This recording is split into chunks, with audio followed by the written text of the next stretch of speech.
Hello, my name is Norio Hayakawa, and I'm a resident of Rio Rancho in New Mexico, USA.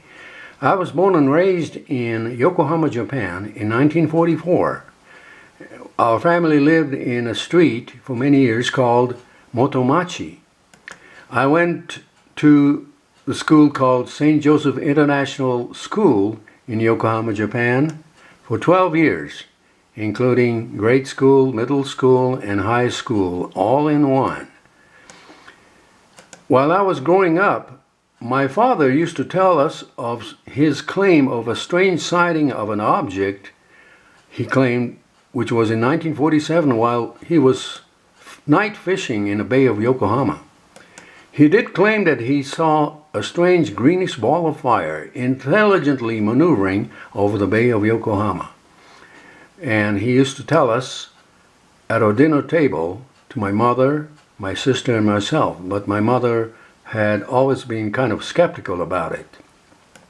So 1947 was the year when the flying saucer history started actually in modern times.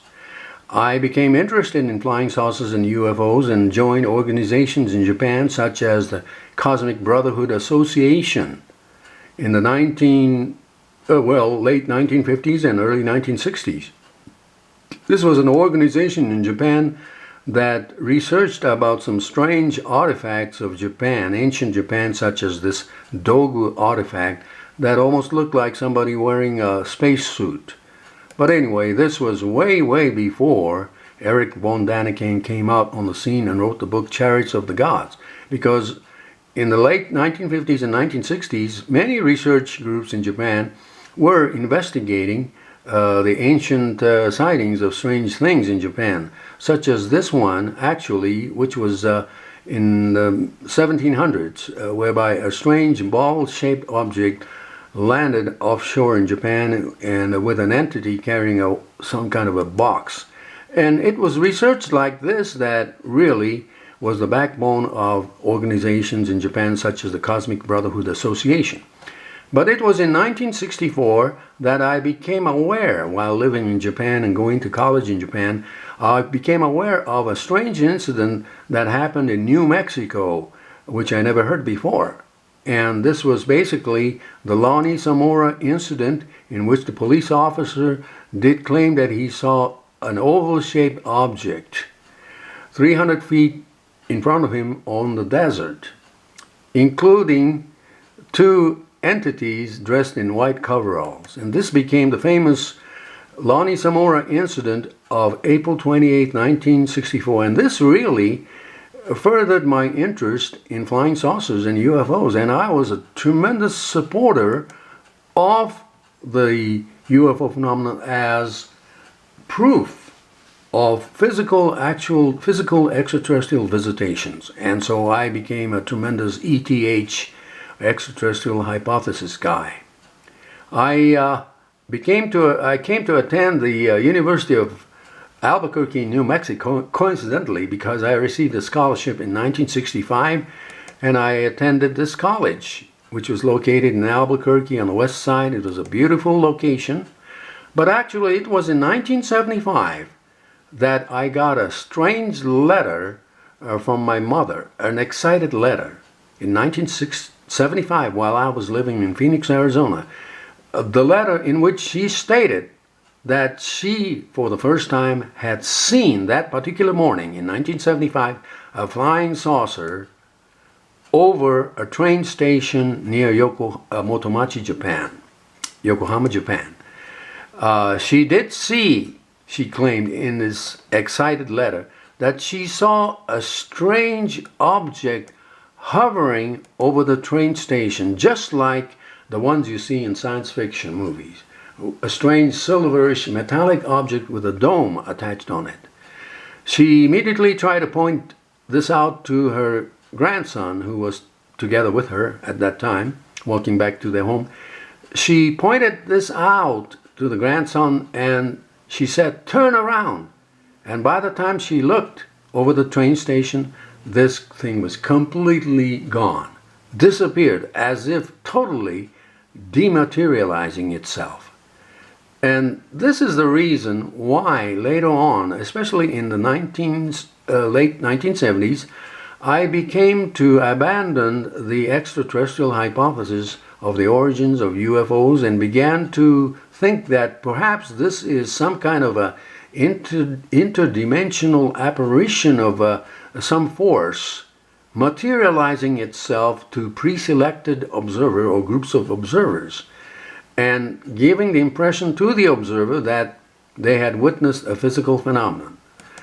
In the late 1970s, similarly, researchers such as Dr. Jacques Vallée, John A. Keel, and even J. Allen Hynek also came to depart from the extraterrestrial hypothesis of the origins of the UFO phenomenon. Dr. Pillai said the UFO phenomenon may be controlled by a non-human sort of consciousness. He even stated that human beings are under the control of a strange force that bends them in absurd ways, forcing them to play a role in a bizarre game of deception. In the 1990s, I became interested in Area 51 in Nevada, not because I believed that there was any UFO or alien connection to the Area 51, but my interest was more in the reality of the Area 51 facility, especially the workers' compensations rights from being exposed to toxic chemicals at Area 51. So that was my main thesis in the 1990s, that the government needs to admit the existence of Area 51.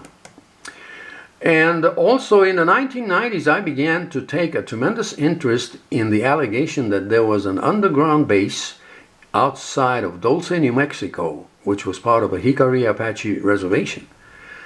Since 1990s, I visited Dulce, New Mexico many times. I came to know many folks in Dulce, New Mexico, the Hickory Apache folks. I came to know them and I listened to their claims of seeing some strange things going on at Dulce, New Mexico. I live in Rio Rancho, which is 3.5 hours away from to Dulce. So even today I visit Dulce several times a year. But to this date, I have yet to come with any credible physical proof that there is a physical underground base in or near Dulce, New Mexico. But I do not debunk any of the claims made by local residents, such as the claims of Darren Gray, who said that in the late 1960s, a whole busload of kids had actually seen a flying saucer cross over Highway 64 as the bus was driving to Lumberton, to a parochial school. And all 16 kids in the bus did see a dirty metallic flying saucer cross over Highway 64. And this is a very famous case. Among the kids were Darren Gray, who is now a famous artist in Santa Fe. He testifies that this was a real incident, and also Edmund Gomez was also in that same bus. Edmund Gomez is one of the sons of the largest ranch in Dulce, New Mexico. During 1975 to 1985, the whole family had lost about 17 cows to strange cattle mutilations. Edmund Gomez, as well as former Gabe Valdez, who used to be the New Mexico State Patrol officer in charge of Dulce, New Mexico, both these gentlemen seem to believe that the cattle mutilations were not the result of aliens or UFOs, but they came to believe that it was the government who was conducting some strange tests on radiation, probably researching about the effects of a Project Gas Buggy, which was took place in 1967, about 22 miles southwest of Dulce, New Mexico, as part of the post-war Atom for Peace program, in which they exploded an atomic device in the forest next to the Hickory Apache Reservation to ease the flow of natural gas under that whole area. But anyway, I know a lot of people in Dulce, New Mexico, and in 2009, a friend of mine in Dulce, New Mexico, showed me this amazing photo of this object that he took with a cell phone camera, an object that has some kind of definitely some kind of balls of light surrounding this object. He accidentally took this photo, not taking the photo of this object, but he was actually taking the dirt road near the high school. But when he developed that photo, or when he reviewed the photo of that day on his cell phone, he did see this strange light. So, in my opinion, I cannot debunk any of the claims of the folks in Dulce. Something must be going on. My final conclusion is that in this whole wide cosmos, there are entities that may not be physical, that are present throughout the entire universe. And it's my belief that long time ago, eons ago, the Creator who created untold amount of angelic entities, these are paraphysical entities throughout the universe. One day there was a cosmic shaking revolt led by Lucifer, and 1/3 of the entire angelic entities in the universe joined with Lucifer, and later on Lucifer became Satan and his followers, fallen angels. And that is my take on this whole thing, that in this wide universe there are benevolent forces and malevolent forces. The malevolent forces are the ones that I call fallen entities, and they are paraphysical in nature, and it is my conclusion that they roam this universe. In fact, they were actually thrown out of their special domain created by the Creator and hurled down towards Earth. But the good thing is that in this cosmos and in this universe, there are benevolent entities that have not fallen. And they are the ones, I believe, that we commonly believe as angelic beings. And they are the ones that are doing good works, but yet it is difficult to see them because for the most part they do not appear. The one that appears and materializes and present themselves as entities from advanced extraterrestrial civilizations, these entities, I believe, are the ones that are malevolent and deceptive entities that are posing as aliens and confusing a whole lot of people in this world. But the good news is that the ratio is 2 to 1. In other words, for every malevolent entity, there are 2 benevolent entities that are doing good works right now, but we can't see them.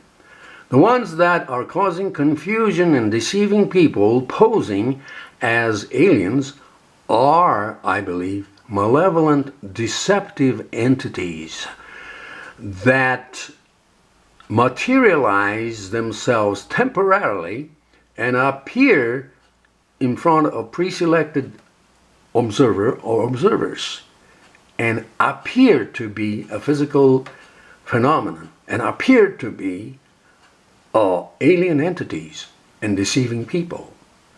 Well, I hope that you take some of this and consider this, because there's no other explanation.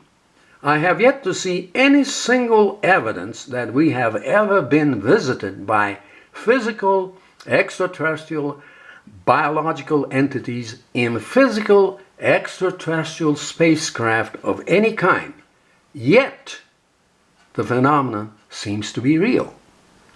I believe that the UFO phenomenon is real and strange and can only be studied through a new approach. In other words, our physical, empirical science is not able to get to the bottom of the reality of this phenomenon, because this phenomenon to me is a strange intrusion into our physical dimension by